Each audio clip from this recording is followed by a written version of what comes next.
하나님의 은혜가 가득하시길 축복합니다. 얼마 전에 어떤 청년에게 거듭남에 대해서 이야기를 들은 적이 있습니다. 질문을 받은 적이 있었는데요. 여러분, 우리는 어떻게 거듭났죠? 베드로. 자, 답을 듣기 전에 답이 바로 나올 것 같아가지고 불안해서 빨리 말씀을 이어가는데요. 베드로 누구입니까? 예수님의 뒤를 따르던 무리 중에 한 사람 정도였나요? 요즘에 목사님 뭐 주인공이냐 관객이냐 그렇게 계속 설교하시는데요. 베드로는 예수님의 뒤를 따르던 무리 중에 한 사람 정도였나요? 아니면 사도 중에 예수님과 진짜 아니면 어쩌면 가장 가까웠을까요? 그렇죠. 그럼 베드로가 뭐라고 이야기를 했나요? 오늘 말씀해 보면 베드로전서 1장 23절 말씀, 우리 같이 다시 한번 한 목소리로 봉독합니다. 너희가 거듭난 것은 썩어질 씨로 된 것이 아니요 썩지 아니할 씨로 된 것이니 살아있고 항상 있는 하나님의 말씀으로 되었느니라. 아멘. 우리는 무엇으로 거듭났다고 합니까? 역시 체험이죠, 목사님. 그렇게 얘기하시는 분도 있을 거고, 하나님의 말씀입니다. 그렇게 오늘 성경에 나온 대로 정답으로 말씀하시는 분도 있을 겁니다. 우리는 하나님의 말씀으로 거듭난 줄 믿습니다. 우리가 거듭나게 된 것은 성경 공부해가지고 많이 해가지고 지식이 많이 쌓여서인가요? 아니면 성령님의 임재 가운데 예수님의 말씀을 들었을 때인가요? 자, 사도 바울 한번 생각해 보십시오.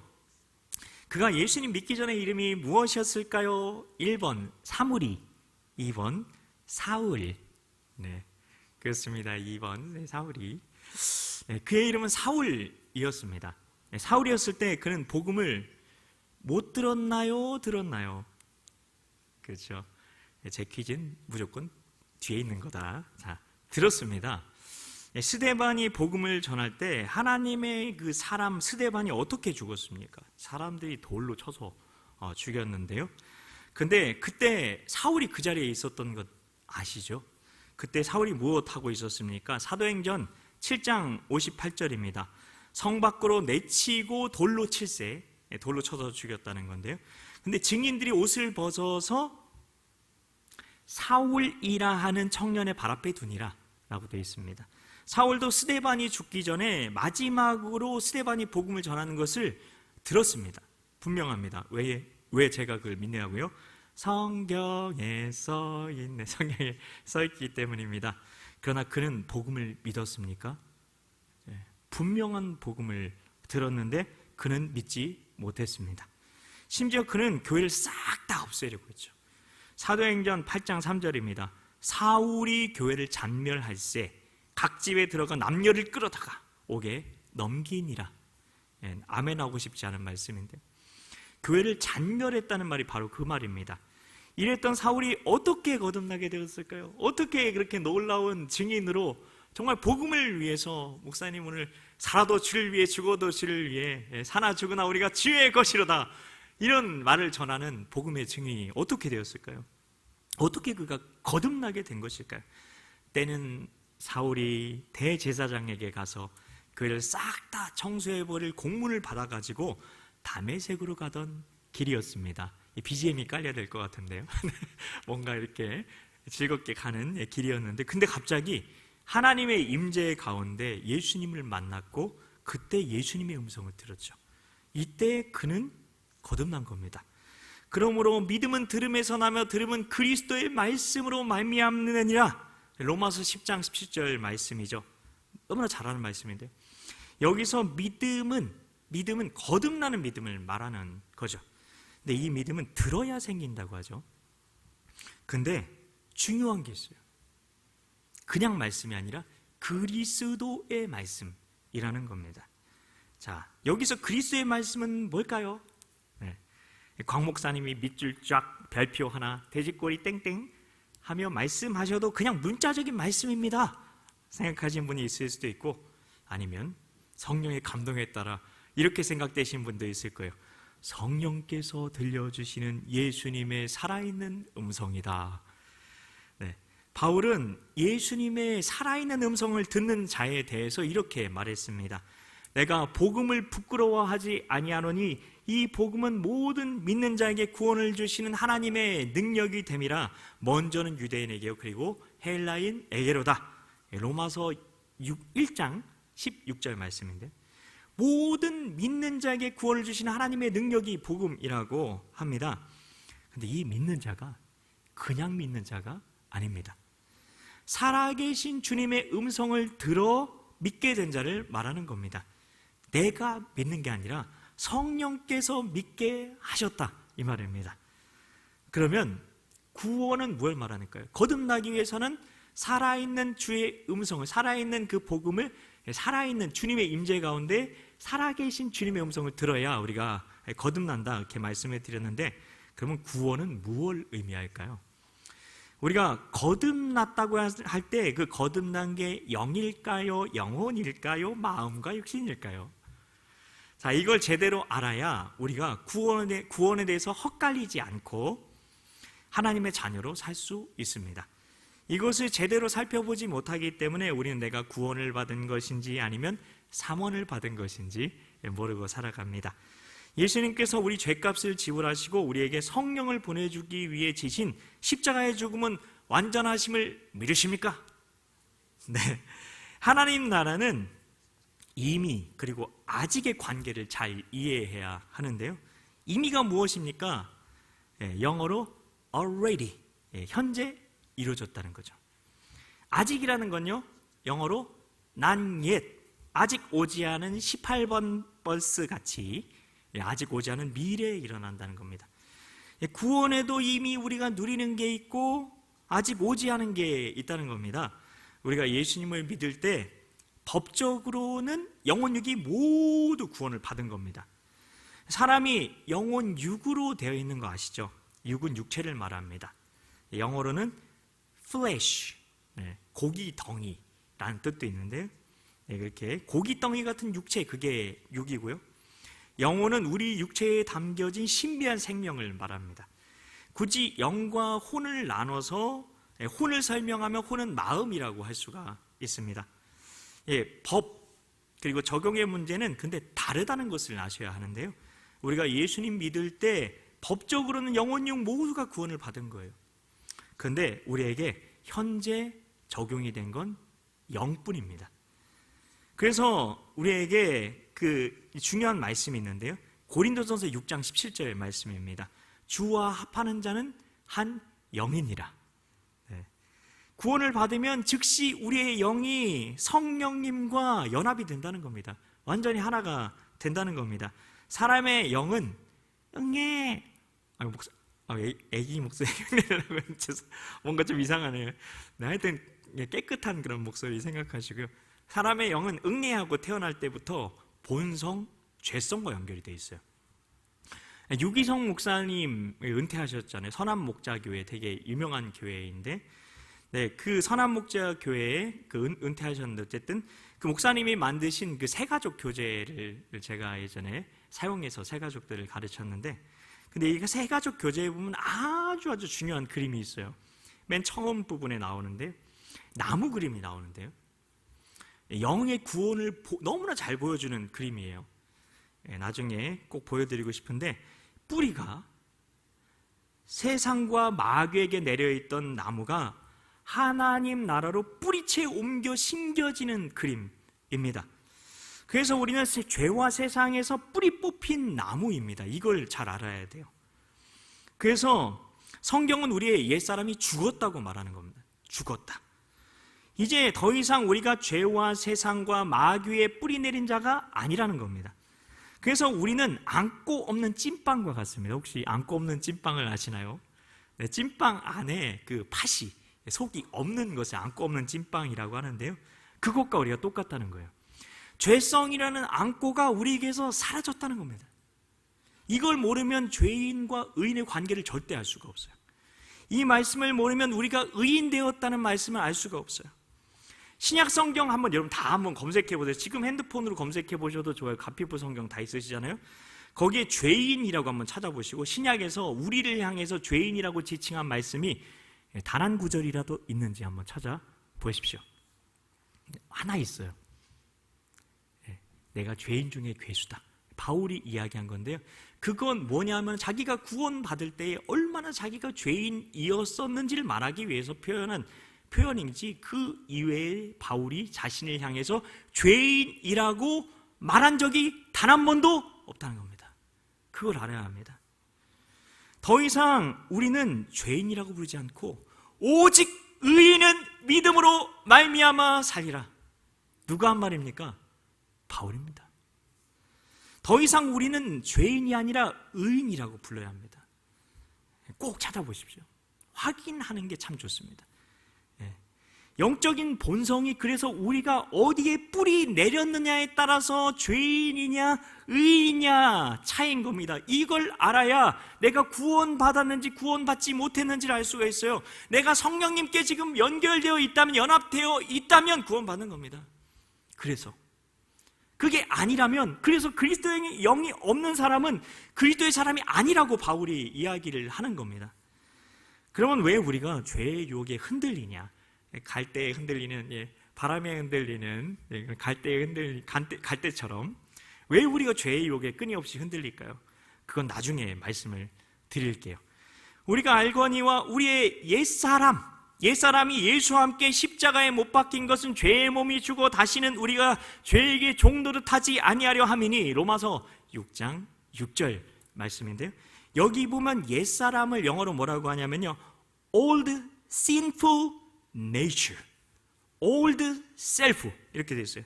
즉 옛 죄성, sinful nature가 죄성이잖아요. 그게 십자가에 못 박혔다는 겁니다. 죄의 몸이 죽었다는 거예요. 이미 죽었다는 거예요. already. 난옛이 아니라 already입니다. 이거는.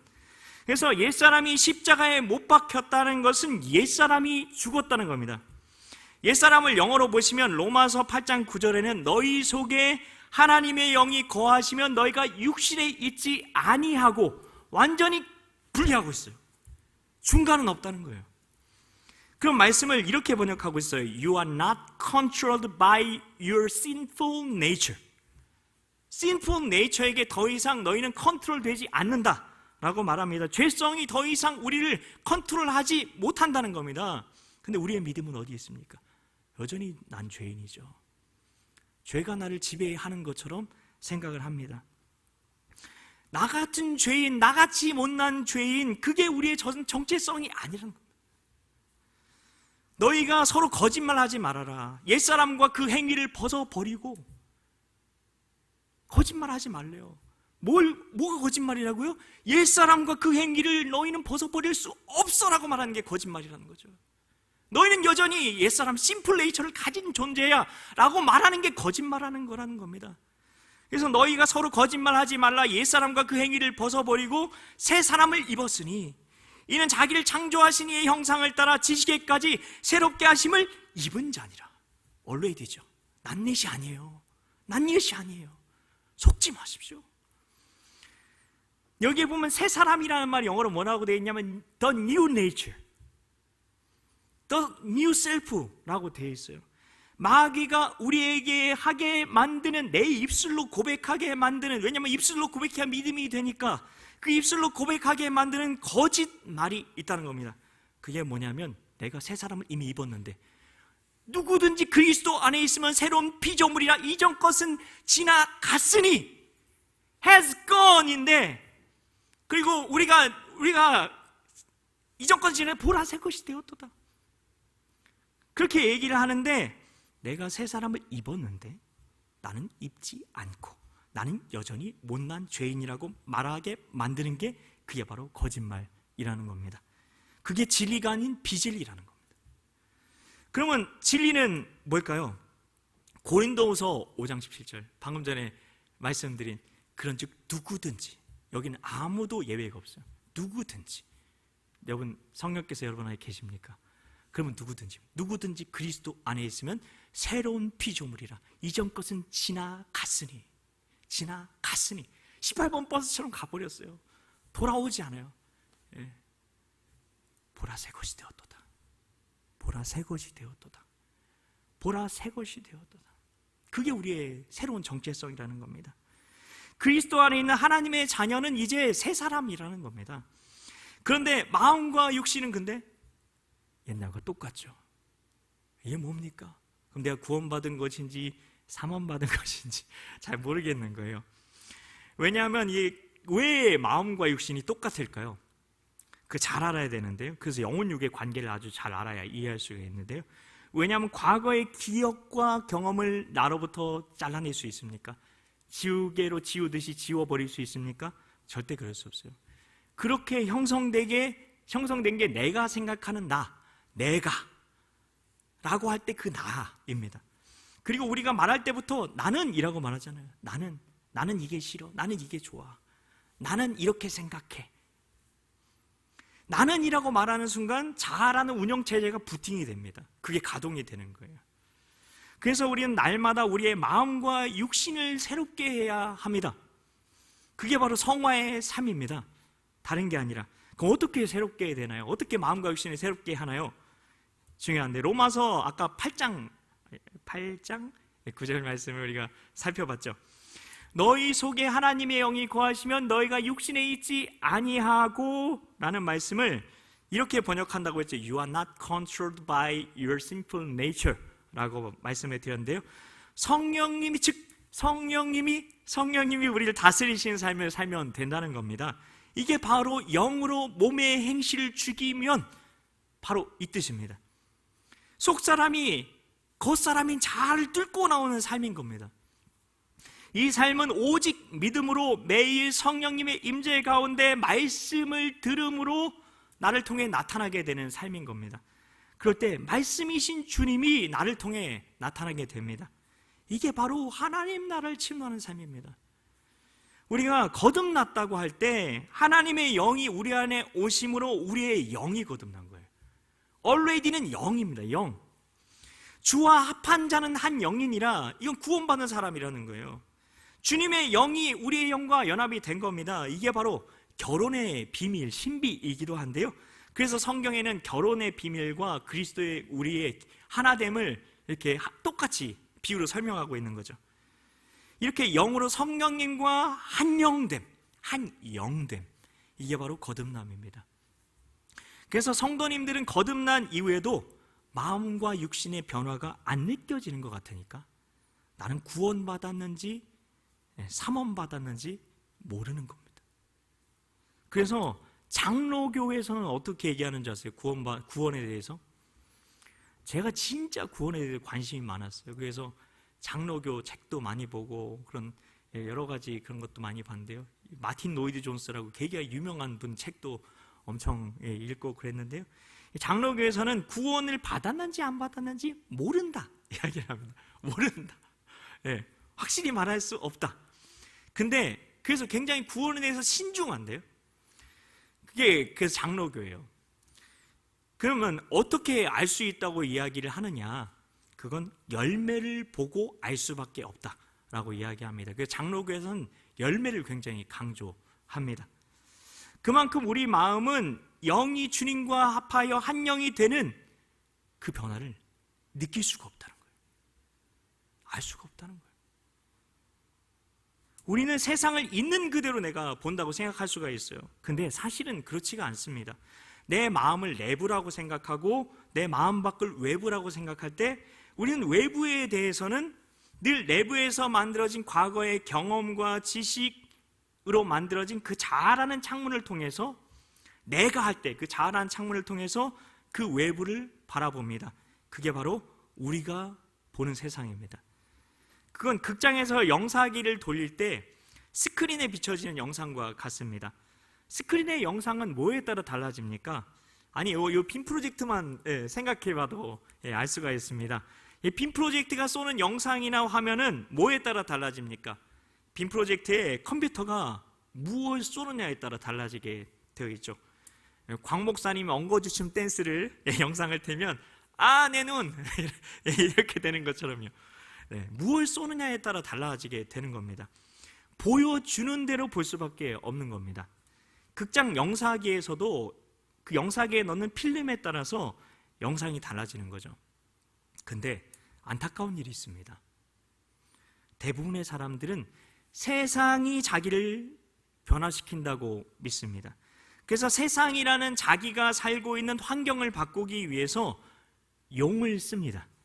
하지만 필름만 바꾸면 영상도 달라지는 것처럼 우리 마음에 어떤 믿음을 가지느냐에 따라 우리가 보는 세상은 다르게 보여지는 겁니다. 스스로 속이지 말라. 하나님은 업신여김을 받지 아니하시나니 사람이 무엇으로 심든지 그대로 거두리라. 갈라디아서 6장 7절 말씀인데요, 스스로 우리가 속고 있다는 겁니다. 내가 보는 세상이 내가 내 마음에 심은 믿음의 결과인데 환경과 세상이 문제라고 생각하게 만든다는 겁니다. 어떤 자극이 반복해서 와요. 그럴 때 같은 생각을 해요. 그럼 우린 같은 선택을 하게 되겠죠. 그리고 그 같은 선택은 같은 행동을 만들게 될 겁니다. 그것을 우리는 뭐라고 할까요? 1번 에헴, 2번 경험. 네, 경험입니다. 이걸 조건화라고 할 수 있는데, 여러분 너무나 잘 알고 있는 실험이 있죠. 파블로프의 개. 네, 파블로프의 개 실험을 통해 알 수가 있는데요, 어떤 자극이 있고 반복되는 생각이 감정을 만들고 그 감정이 그 생각을 하게 만드는 겁니다. 그럼 그게 조건 반사와 같이 되는 거예요. 어떤 자극이 딱 오면 반응하게 되는 거죠. 그런데 감정의 에너지가 우리 몸에 축적이 되면 동일한 패턴이 생기는데요, 그게 바로 습관입니다. 수많은 상황에 대해서 조건화를 통해서 습관이 만들어지면 그게 자아가 되는데요, 몸의 언어인 느낌이 머리의 언어인 생각까지 사로잡아서 몸이 곧 마음이 되고 몸이 마음을 지배하게 만듭니다. 이를 통해 우리는 이렇게 만들어낸 나의 현실을 살게 되고 나의 정체성을 만들어 가게 됩니다. 전에는 우리도 다 그 가운데서 우리의 육체의 욕심을 따라 지내며 육체와 마음에 원하는 것을 하여 다른 이들과 같이 본질상 진노의 자녀이었더니, 에베소서 2장 3절 말씀인데요, 아직 세상을 살아가는 사람들은 이렇게 살아가고 있다는 겁니다. 이런 자아가 우리 안에 여전히 남아있다는 겁니다. 그런데 만일 우리가 과거의 경험과 지식에 따른 생각이 아니라 새로운 생각을 해보려고 하게 되면 어떻게 될까요? 우리 몸은, 육체는 다른 생각에 따라서 이미 조건화가 되어 있다고 얘기를 했잖아요. 그럼 그것과 다른 생각으로 조건화가 되어 있는 우리 몸은 과거에 만들어진 그 자극 반응 시스템대로 반응하게 되는 겁니다. 그러니 옛 시스템과 다른 생각을 하려 하고 다른 것을 느끼려고 하면 당연히 감정적으로는 두려움과 의심을 갖게 되고 감정이 새겨져 있는 몸이 불편함을 느끼게 되는 겁니다. 다시 옛 생각으로 돌아가, return 하라고 하면서 우리의 뇌와 마음에 압박을 주게 되는 겁니다. 다시 한번 영혼에 대해서 확실하게 마지막으로 좀 하고 싶은데요, 영혼은 자유의지를 가지고 있고요, 그리고 자아가 무엇인지 의식하는 곳입니다. 내가 누구인지를 의식하는 게 바로 영혼입니다. 타락 전에 우리는 우리 안에 계신 하나님을 통해 세상을 보고 느끼고 경험했습니다. 그런데 우리 안에서 성령님께서 떠나셔서 영혼이 자기가 누구인지 알지 못하게 되어 버린 겁니다. 그리고 하나님을 떠나 이 세상 속에서 내 마음이 생각하고 느껴지는 대로 이게 나야 라고 생각하며 살아가는 겁니다. 성경에서는 이걸 자아라고 하고 겉사람이라고 하고 육적인 사람이라고 부르는 겁니다. 심리학에서는 이걸 뭐라고 부를까요? 아이고 허리야, 이게 아니라 에고라고 하죠. 그건 결국 참 자아가 아니라 거짓 자아일 뿐인 겁니다. 마귀는 우리가 구원받았어도 이것만은 모르게 하려고 합니다. 우리가 거듭났으면 영은 느낌으로 알 수 없어도 거듭났으면 참 자아가 내 안에 만들어졌음을 믿어야 하는 겁니다. 이걸 못 믿게 만드는 거예요. 왜요? 거짓 자아가 나라고 믿으면서 있는 그대로 내가 나를 위해서 살게 만들려고요. 그러나 여러분 안에, 여러분의 영에 이미 그런 일이 일어난 겁니다. 이를 행하시는 분이 누구일까요? 성령님. 그리고 우리는 이제 날마다 그 거짓 자아를 부인해야 하는 겁니다. 부인해야 하는 겁니다.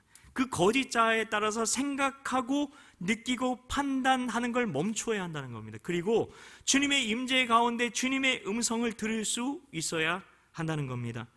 이제 우리 영혼이 더 이상 마음과 육신의 종로로 타는 것이 아니라 믿음의 눈으로 보고 믿음의 귀로 듣고 믿음의 감각으로 느낄 수 있어야 한다는 겁니다. 이제 예수님께서 제자들에게 이르시되 누구든지 나를 따라오려거든 자기를 부인하고 자기 십자가를 지고 나를 따를 것이니라. 마태복음 16장 24절 말씀입니다. 이게 주님께서 우리를 부르시는 제자로서의 삶이라는 겁니다. 그러면 더 구체적으로 어떻게 내 자신을 새롭게 할 수 있을까요? 여러분, 새로운 삶을 살기 원하십니까? 그렇다면 지금까지 습관적으로 거짓 자아에 따라 반응해왔던 그 반응을 거부하시고 생각을 바꾸고 새로운 선택을 하고 새로운 행동을 해야 하는 겁니다. 그래서 우리의 육신이 새로운 감정을 갖게 만드는 거죠. 거짓 자아가 만들어진 것과 완전히 똑같이 참 자아가 만들어지는 과정을 겪어야 한다는 겁니다. 내 영혼이 새로운 자기 정체성을 만들어야 한다는 겁니다. 그래서 예전에 내가 그렇게 의지하며 믿었던 생각, 감정, 의지, 그리고 육신의 자극에 따른 감정에 의해서 지배되었던 내 생각대로 반응해서는 안 된다는 겁니다. 오랫동안 익숙해진 그 상태에서 벗어나 말씀에 따라 생각하는 것으로 인해 내 몸이 불편해지는 감정을 느낄 수도 있다는 겁니다. 이런 상황에서 기뻐하라고요? 항상 기뻐하라고 하시니까. 근데 이런 상황에서 기뻐하라고요? 이런 상황에서 감사하라고요? 콧방귀를 잘 끼셔야 합니다. 이런 상황에서 평안하라고요? 말도 안 돼. 이게 바로 거짓자의 반응이라는 겁니다. 우리가 감정적으로 비정상적으로 느껴지고 불편해진다면, 여러분 진짜 말씀대로 순종하려고 하면, 그 말씀대로 느끼려고 하면, 그러면 감정적으로 그게 비정상처럼 느껴질 겁니다. 불편해질 겁니다. 근데 그게 정상입니다. 그게 당연한 겁니다. 그러나 그 상태가 바로 진짜 나를 찾아가는 과정이라는 겁니다. 여러분 놀랍지 않습니까? 그러나 세상 사람들은 문제가 상황에 있다고 생각을 하니 현실을 바꾸려고 환경을 바꾸길 원합니다. 내면을 바꾸려고 생각하지를 못합니다. 심지어 성도님들도 하나님 나라는 너희 안에 있느니라 말씀드려도 내면을 바꾸는 것이 아니라 외적인 종교 생활을 열심히 하려고 합니다. 쉬운 예가 자기 의지로 말씀을 믿으려고 하고 기도해서 현실을 변화시키려고 용을 쓰는 겁니다. 우리가 용띠도 아닌데 용 쓰면서 사는 겁니다. 말씀으로 마음을 변화시켜야 하는데 환경이라는 현실을 바꾸려는 목적으로 말씀을 이용하려고 하고 있을 수 있다는 겁니다. 주님이 이렇게 약속하셨으니까요. 내가 그것을 의지적으로 붙듭니다. 주님께서 약속대로 내 환경을 변화시켜 주셔야만 합니다. 이런 식의 사고방식인 거죠. 이걸 우리는 뭐라고 부를까요? 1번 기독교, 2번 종교. 안타깝지만 기독교는 종교가 아닙니다. 이렇게 기도했는데 안 되면 어떻게 할까요? 이런 종교 생활 하시는 분은 열심히 막 말씀 붙들고 하나님 말씀에 기록되어 있으니까 하나님 제가 열심히 기도하고 있어요. 약속대로 환경을 변화시켜 주셔야 합니다. 열심히 정말 기도했어요. 근데 내 뜻대로 안 되는 거예요.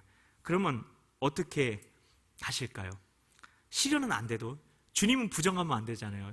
주님을 입술로 부정하면 저 천국에서도 부인하신다니까, 주님 부정하면 천국에 못 간다고 하니까 끈질기게 더 간절히 기도하고 금식까지 하면서 환경을 바꿔달라고 또 용을 쓰는 겁니다. 여러분 기도와 금식이 잘못된 게 아닙니다. 근데 그게 아니라 용도가 잘못됐다는 겁니다. 자기를 포기해야 하고 말씀으로 내 믿음이 바뀌어져야 하는 건데 거짓자를 여전히 붙들고 내가 나를 위해서 나에게 그런 여전히 거짓자를 붙들고 그 자아의 욕심을 채우려는 종교 생활을 하는 것이 진짜 문제라는 것을 보지 못하고 있다는 겁니다. 우리는 말씀과 성령으로 거듭났습니다. 믿으십니까? 그래서 우리는 매일 성령님에 의해서 우리의 영혼 육을 새롭게 해야 합니다. 이게 자기 부인입니다.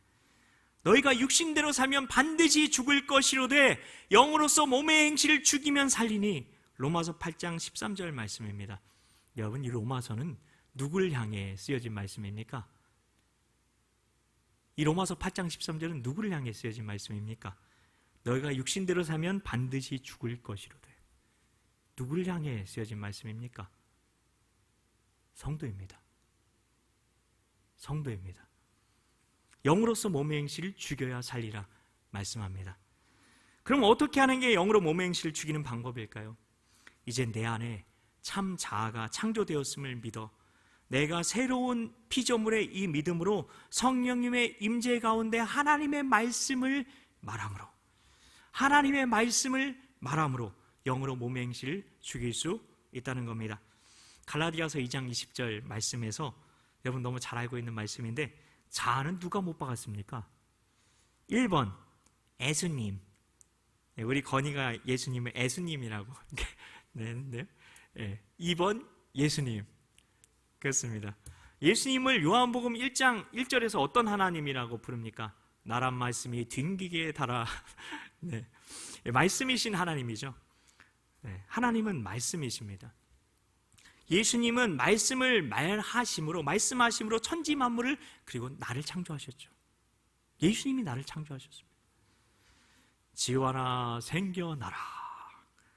네, 우리 다거나 생겨나라 뭐 이렇게 하면서, 네, 그러시자 제가 제 어머니 자궁 속에 쏙 하고 생겨난 것 아닙니까?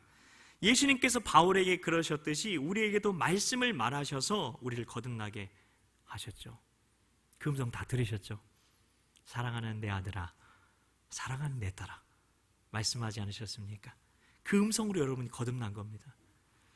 우리의 영은 거듭났어요, already. 그러나 우리의 마음과 육신은 새롭게 돼야 돼요. 그게 성화입니다. 우리의 마음과 육신은 아직 말씀으로 거듭나지 못했어요. 그래서 성경에 이렇게 나옵니다. 베드로전서 1장 9절 말씀. 여러분, 저도 장로교 출신인데 왜 제가 성결교로 왔겠습니까? 이 말씀 때문에 그래요. 여기에 진리가 있거든요. 베드로전서 1장 9절 뭐라고 되어 있냐면, 믿음의 결국 곧 영혼의 구원이라. 끝난 게 아니라는 거예요. 여러분, 이 앞에서 연극하고 있죠. 제가 진짜 좋아하는 연극. 여기서 하는 거 보고 너무 깜짝 놀랐어요. 저희 애들한테 꼭 보여주고 싶은 뮤지컬 철로역정. 진짜 거기 보면 천국 가는 길이 다 나와 있어요. 순서대로 나와 있어요. 근데 우리가 십자가 언덕에서 죄의 짐이 다 벗겨지거든요. 근데 그게 끝이 아니에요. 가다가 얼마든지 천국 가는 길에서 이탈될 수 있게 나와요. 믿음의 결국 곧 영혼 구원을 받음이라. 그래서 이제 우리는 성령님의 도우심으로 말씀을 말함으로 우리의 마음과 육신을 새롭게 해야 합니다. 그런데 안타깝게도 많은 성도들이 말씀으로 영은 거듭났는데 여전히 거짓 자아가 나라고 믿어요. 그리고 거짓 자아에 기초한 자기 과거 경험과 과거 지식에 따라 살아갑니다. 이것을 성경은 세상 풍조와 초등학문 그리고 관습과 전통이라고 말하고 있어요. 골로새서 2장 8절입니다. 누가 철학과 헛된 속임수로 너희를 사로잡을까 주의하라. 누구의 주신 말씀이죠? 골로새서가 골로새 교회에 주신 말씀이죠. 이것은 사람의 전통과 세상의 초등학문을 따름이요 그리스도를 따름이 아니니라. 형제 자매 여러분, 말씀을 마치겠습니다. 우리는 성령 안에서 예수님 안에 거하고 있습니다. 우리의 영은 예수님 안에 있다는 겁니다. 우리의 영은 거듭났다는 겁니다. 이걸 믿으셔야 돼요. 안 그러면 내가 구원을 받았는지 거듭났는지 거듭나지 않았는지 매번 고민해요. 수련회 갈 때마다 여러분 거듭나셨습니까? 물어보면 거듭나지 못한 사람 일어나라고 하면 또 일어나고 또 영접기도 따라하고 그럴 수밖에 없어요. 그러나 우리 안에 성령님께서 오신 것을 여러분이 진정으로 안다면, 그것이 믿어지신다면 그 십자가 부활의 은혜가 내 안에 가슴 절절히 믿겨지신다면, 이건 머리로 믿는 게 아니라 가슴으로 믿어지는 겁니다. 그렇다면 우리의 영은 거듭난 겁니다. 그러나 우리 마음과 육신에 말씀이 거하지 못하고 있을 수가 있어요. 마음과 육신에. 이게 모든 문제의 원인입니다. 그래서 우리는 예수님 안에서 우리 마음과 육신을 새롭게 해야 합니다. 혹시 나는 말씀을 먹기는 하는데 근데 소화 흡수시키는 법을 모르고 있지 않습니까? 말씀은 묵상하고 말씀대로 말하지 않아서 말씀이 기억에만 남아있고 그래서 마음에 역사하실 수 없지는 않습니까? 아니면 거짓 자가 나라고 믿으면서 그 마음을 세상 것들로 가득 채우고 내 뜻을 이루려고 그 내가 원하는 대로 살아가면서 그것을 이루기 위해 예수님이 필요하다고 생각하고 있지는 않습니까? 그것이 나의 기도 제목들 아닙니까? 말씀이 우리 마음과 육신을 통치하기 위해서는요, 먼저 내 삶과 환경에 대한 나의 생각을 내려놓고 말씀이신 예수님이 나의 창조주, 나의 생명, 전부가 되심을 고백할 수 있어야 합니다. 그래서 이 시간에는 우리가 하나님의 약속의 말씀대로 새로운 피조물이 되었음을 선포함으로 나아갑시다. 그리고 이제 내 생각이 아니라 말씀을 먹겠습니다. 말씀에 대한 내 생각이 아니라 말씀에 대한 내 생각이 아니라 그 말씀대로 성령의 감동에 따라 말하겠습니다. 말씀대로 말할 때마다 주님의 임재 가운데서 예수의 이름으로 고백하겠습니다라고